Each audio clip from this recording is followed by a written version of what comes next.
From Hollywood, the RALIEGH cigarette program starring Red Skelton with Ozzie Nelson and his music, Harriet, Hilliard, and Wonderful Smith.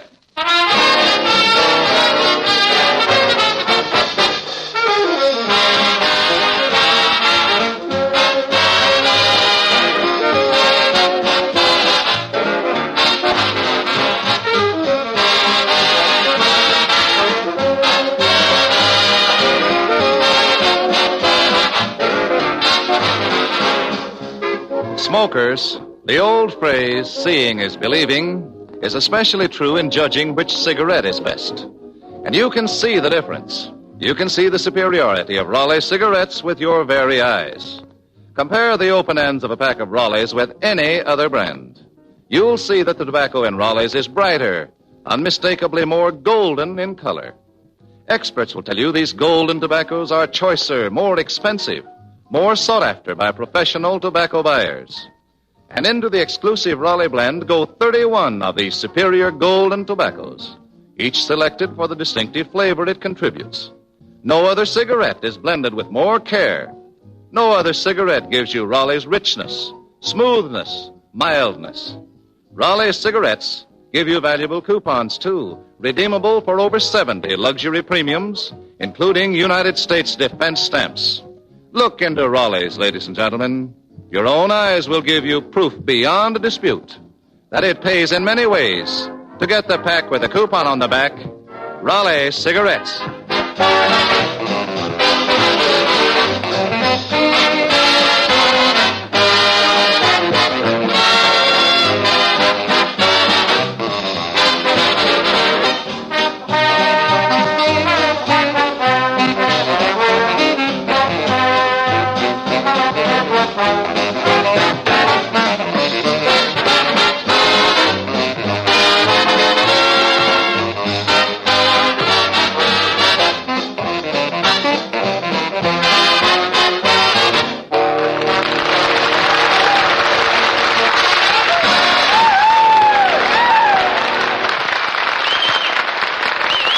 Ozzie Nelson and his orchestra playing Liza.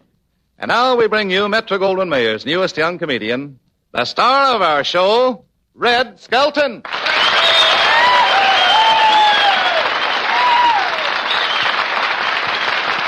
Thank you very much, and good evening, ladies and gentlemen. Hiya, Truman. Hello, Red. Say, Red, I saw your picture on the front of Movie and Radio Guide, didn't I? Yeah, did you see that, Brad? Well, say, tell me, why did they use a picture like that? What do you mean? You holding 2 pieces of bread to Bill Thompson's head and him with a cup of coffee. Well, that was the last picture that was taken of bread with butter on it and coffee with sugar in it.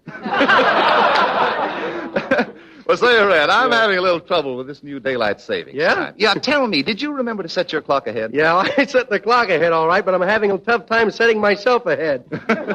My stomach has been grumbling all week, you know? Hey, did you hear what happened? No. They forgot to change the clocks at Camp Robert. Oh, really? Yeah. What happened? Well, the bugler overslept, and it's the first time the Army had breakfast in bed.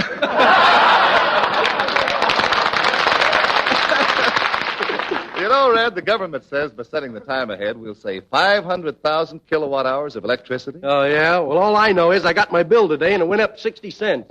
How are you, Harriet? Hello, Red. So I've been wondering, Red, just what does this daylight saving time mean anyway? Well, it means let's try to figure out what time it is in Chicago and go nuts. I almost went nuts once.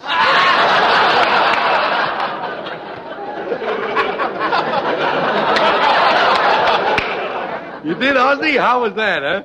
Well, I still haven't figured out whether to put the clock forward or backward. Well, that depends on whether you're coming or going. I haven't figured that out either. Well, you know something? My objection to daylight savings is that I don't know when to get up in the morning. Well, that's easy, True. You just look outside, and if it's darker than it was when you went to bed, it's time to get up. You know, for the whole week, I've been so sleepy of a morning, my eyes had to open me. I wish they'd hurry up about it, too.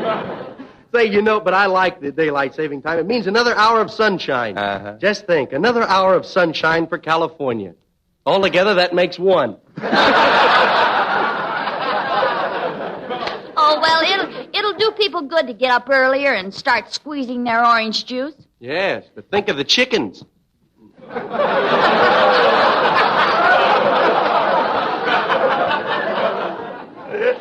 I laid a big egg once.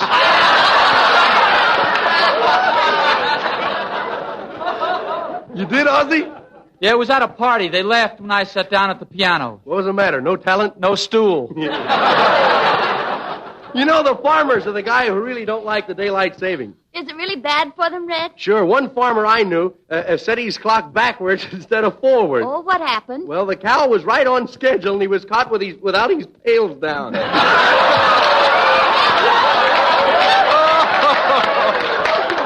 I was almost caught, too.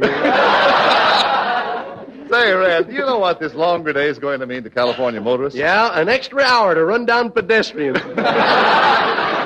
Well, there's been no accident on Hollywood Boulevard since the new time started. Well, that's only natural, Harriet. The drivers are too sleepy to open their eyes and aim.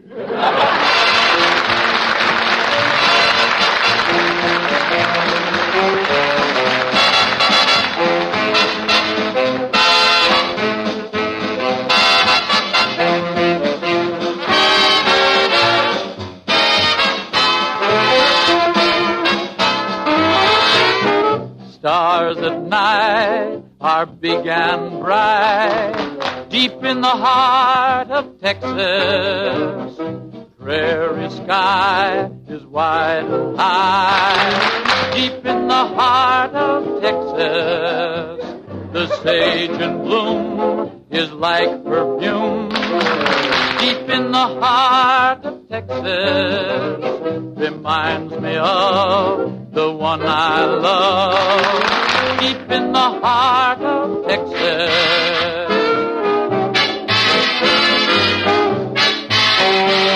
The coyotes wail along the trail, deep in the heart of Texas. The rabbits rush around the brush, deep in the heart of Texas. The cowboys cry, ki-yip-be-yi, deep in the heart of Texas. The doggies bawl and bawl and bawl, deep in the heart of Texas. Now here's a big Texan here. Let's all listen to what he has to say. If they had the dough, there's just one place I'd go. To Minneapolis, Minnesota, with songs and jokes and fine Swedish folks. In Minneapolis, Minnesota, with my Olga sweet and fair, I hope she's waiting there. In Minneapolis, Minnesota, it's wonderful and how I think I'll go there now. To Minneapolis, Minnesota.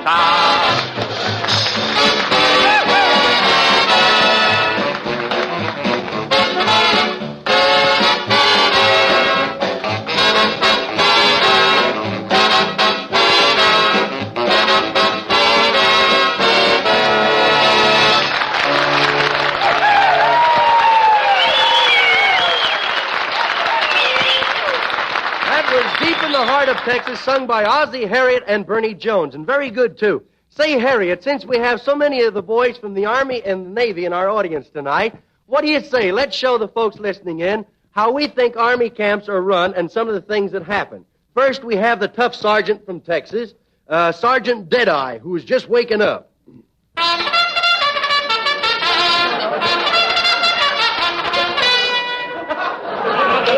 In the wrong camp. Oh, boy, what a night, what a night. What happened last night, Sergeant Deadeye? Well, I went to town on a furlough. I come running out of that bar and leaped about 6 feet in the air and lit flat on my back. Well, why did you do that? I could have swore I saw my horse standing there. Hey, you were supposed to be in camp last night at 11 o'clock, and you were out with a girl. How did that happen, Well, I was standing on the corner minding my own business. Yeah. When all of a sudden, this gal walks by and starts to flirt with me. She flirts with you? Yeah, she winked, then dropped her bottle of gin.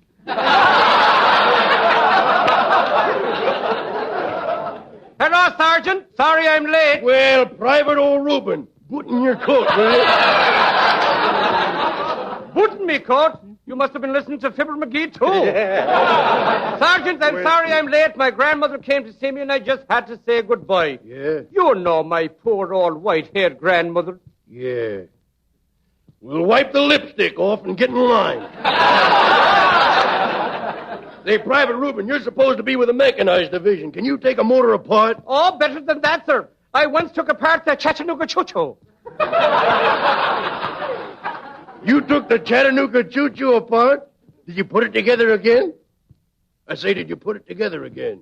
Answer me, will you? Well, if you want to go anywhere, you better take the Glendale bus.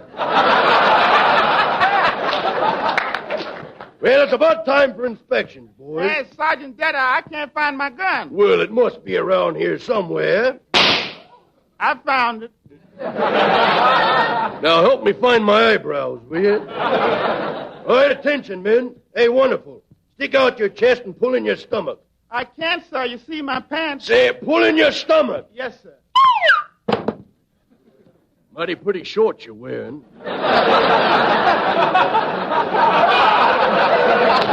You better pull them up. The folks might think this is the Fred Allen show. Say, does your feet hurt? No, sir. Then what'd you cut the toes out of your shoes for? I didn't. I spilled a cup of GI coffee on my foot. All right, boys, we're going to have a little exercise now. Right leg up, right leg down. Left leg up, left leg down. Right leg up, left leg up. You know, if I wasn't a sergeant, I'd have swore I made a mistake.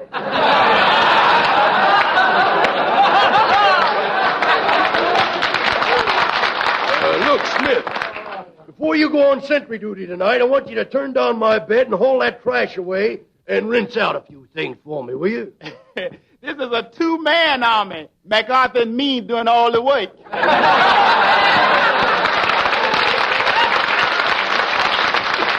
All right, company dismissed. Pardon me, sir. Here's a package just come for Private Wonderful Smith. Oh, boy, that's from home. Oh, from home, huh? Look, wonderful, old pal. Let me help you carry it over to the cot. Oh, no, it ain't heavy. Well, you know, old pal, old buddy, that food sure looks good. You know, I could get somebody else on that detail, you know. No, sir. It serves me right. I deserve to be punished. I'll let you drive him a Jeep. I don't know how to drive, and I ain't got no license. Well, a brother California.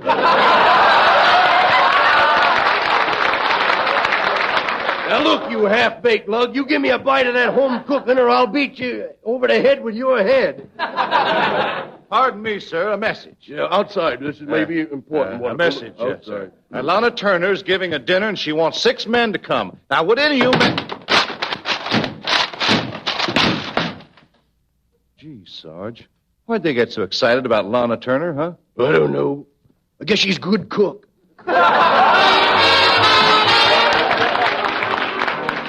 Then we have the draftees, and on his way to the draft board, we find Clem, the fellow from the country.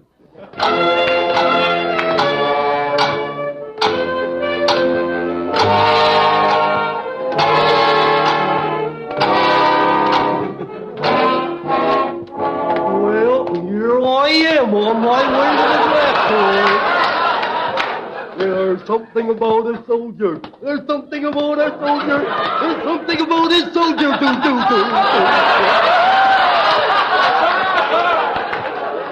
Well, looky here. There's Daisy June's house, and there's her old man sitting at the window waving his feet at me. I'll knock on the door. Hello? Hey! Hello? Hey! One of us is getting in a rut.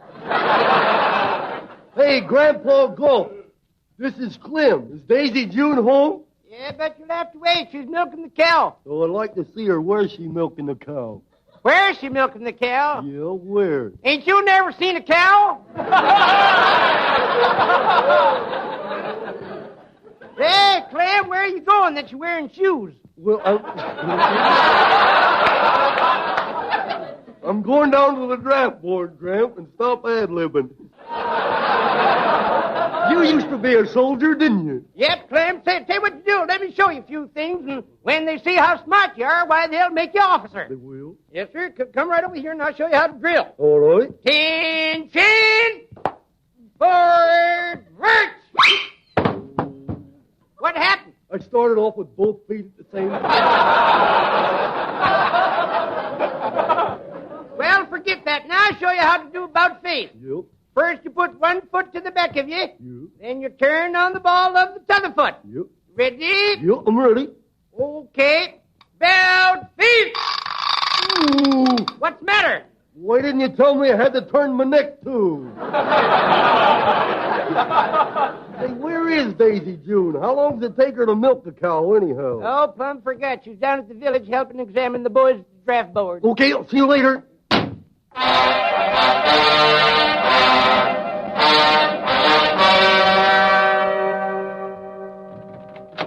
Well, here I am with the draft board. Hey, miss. Is that you, Clem? Well, Daisy.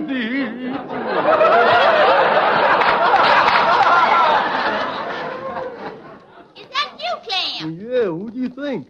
I thought somebody sent me a comic Valentine. Did you like my Valentine? Didn't get it. What was it? It was a big heart. I made it myself, and it said, Stinky loves Stinky. Clem, sometimes when I look at you, I think there's nobody to home. Hmm? I said with you, there was nobody home. That's all right. I'll tell him when he comes in. Hey, Daisy June, if I don't get drafted, I'd like to help you with a women's ambulance corps. Would you like driving an ambulance? Sure, beat driving a car. When I hit a pedestrian, I could pick up and deliver. Well, I better start your examination. Clem, here, stretch out on the ground. Stretch out on the ground? Yes. What are you going to do, kick dirt over me? No, now, come on, lie down. Oh, First, take off your shirt. wait a Now minute. your jersey. No, take Now it. your vest. Oh, Now your windbreaker. well, I'll be. I thought I lost that windbreaker last summer.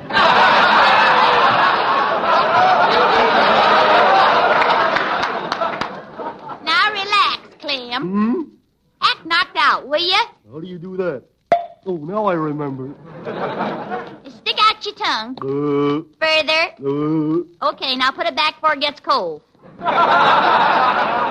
Okay. Well, there goes my shoes. Say, do you think they'll take me, Daisy June? Well, now listen to your heart, Clem. Take your arm from around my neck. Oh, I think you broke my arm. What makes you think that? It bends both ways. Well, shall I break the other one? What for? Well, you want them to match, don't you? Now then, Clem, you go on into the army, doctor, for the rest of your examination. Well, I'll say goodbye now, Daisy June, because they'll probably put me right on a train for camp. Well, goodbye, Clem. Clem, how'd you make out? What's your classification? I'm 104W. 104W? What does that mean? I go right after women and children.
Ozzie Nelson and the orchestra have just played Pushin' Along. All right, boys, now step right up and I'll explain this little car to you. What is it? It's called a Jeep. A what? A Jeep. Jeep. Shall I get you some bite seat chaw, Sergeant? Now, quiet, Corner, or I'll play beanbag with your bean. Now, if you were going to make a trip across rough country, which would you rather drive? One of these or a nice streamlined job? I'll take this Jeep because it's built for endurance. That's good, my boy. You show a good sense of value. Well, ladies and gentlemen, here's another test for your sense of values. Which would you rather have in your home? A beautiful bridge table or a lot of colorful advertising? Certainly, you'll choose the bridge table, and your judgment is 100% right. And that's why Raleigh cigarettes advertise to you with premiums in respect to your good judgment and good taste. You see, the magnificent premiums you get with Raleigh coupons are actually a form of Raleigh cigarette advertising. Yes, these luxury items are bought and paid for out of our profits, just as any other form of advertising. We have selected this plan of spending our advertising money with you so that you profit doubly from each pack of Raleighs you buy. First, you get a finer quality cigarette, made with a choicer, the more expensive golden tobaccos. Second, you profit with bridge tables, silverware, electric clocks, and over 70 more luxurious Raleigh premiums. And in turn, we profit. Because each time you see these magnificent premiums, you're pleasantly reminded over and over again that it pays in many ways to smoke Raleighs. The next time, get the pack with the coupon on the back. Raleigh cigarettes.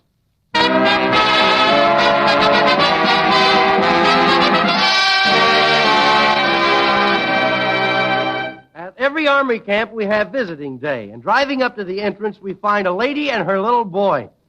So, Harriet, you be my mother, and I'll be the mean little meanie, huh? Mommy, look, I had it told you. Look at the stripes on me arm. You'll have stripes somewhere else if you aren't careful. Oh, Tom, Mommy. That is no time to start playing 20-mule team. Hey, Mommy, where's my BB gun? I want to play Dojo. Oh, that darn BB gun. I'm sorry I bought it for you. Are you really sorry you bought my BB gun, Mommy? Yes, I am. I'll bet the streetlight people are sorrier. Oh, I thought we were having too many blackouts lately. Hey, watch me play Dojo, Mommy. Watch me go over the top. Junior, you stop climbing over the seats of the car. You don't know the first thing about the Army. I do, though. Well, we'll see. What do you know about Fort Sheridan? Fort Sheridan? Yes, why? Well, I knew she had them, but I didn't think they would build a fort around her. I'm talking about an Army camp, Junior. Look, I'll try again. What does KP mean? Oh, that's easy. That means keep 'em peeling. Oh, dear, you're as impossible as your father. Hey, Ma, was Papa in the last war? Yes, he was. He was attached to a French 75. He was attached to a French 75? Yes, what's wrong with that? Nothing. He liked them much younger now, though, don't he?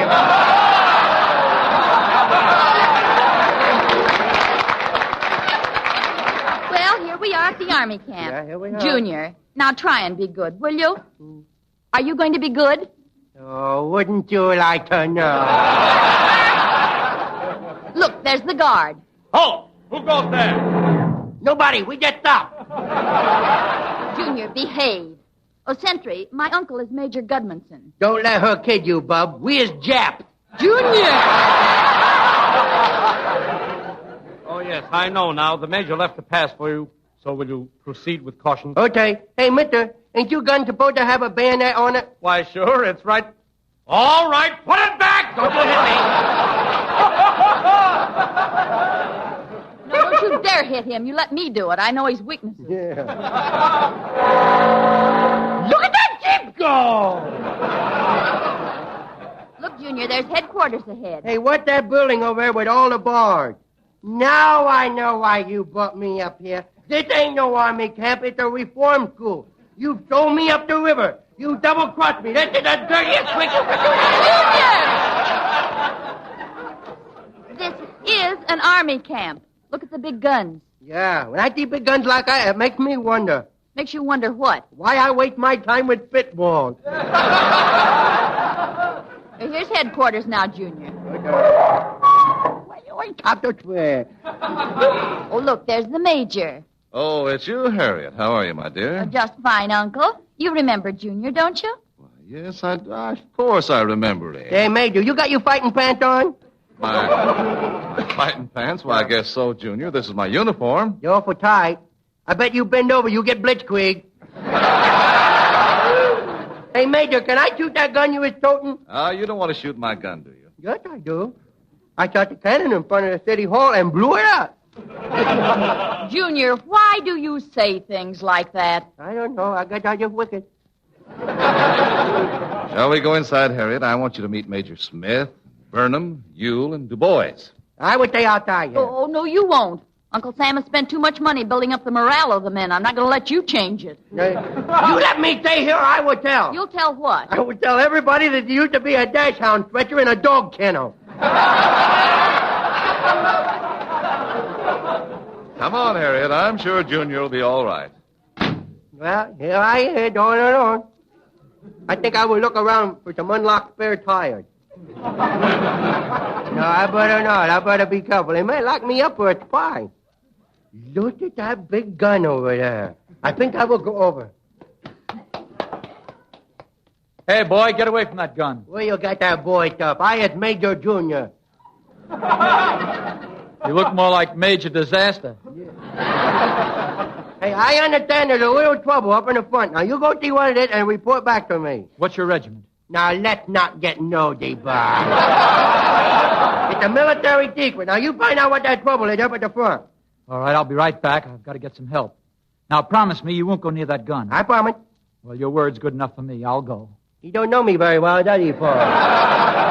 Oh, look at this little door on this big gun. I think I will open it up. Yeah, look at that gun barrel. I wonder if that's big enough to crawl in. It looks big enough to crawl in. If I do, I get a whipping. I do it. I will crawl in the gun barrel and stick me little head out the other end like a gopher. Boy, it sure is dark in here. I wonder how the little bullets find their way around. Sure is deep, too. Uh-oh. What happened to that little hole I crawled in? And here, Harriet, is one of the big guns. It's a 14-inch gun. Oh, my. Are you using this for gun practice today? Yes, we are, right now. Uh-oh. That don't sound so good to me. All right, men. Load the gun. It's loaded, sir. Take your positions. In position, sir. Ready to fire. Wait a minute. Don't shoot. That sounds like Junior. Where are you, Junior? You pull that trigger, you find out. Good heavens, what are you doing inside that gun? I could tell you, but it would only lead to bloodshed. You get out of there. Oh, boy. Boy, I never do that again, boy. I sure is scared, Mommy Doll. Don't whip me, Mommy Doll. Oh, don't you mommy doll me. You're going to get the whipping of your life. Bend over. Pardon me, Major Junior. I checked up on that trouble at the front. Yeah, well, you stick around, bub, because now there's going to be a little trouble in the rear.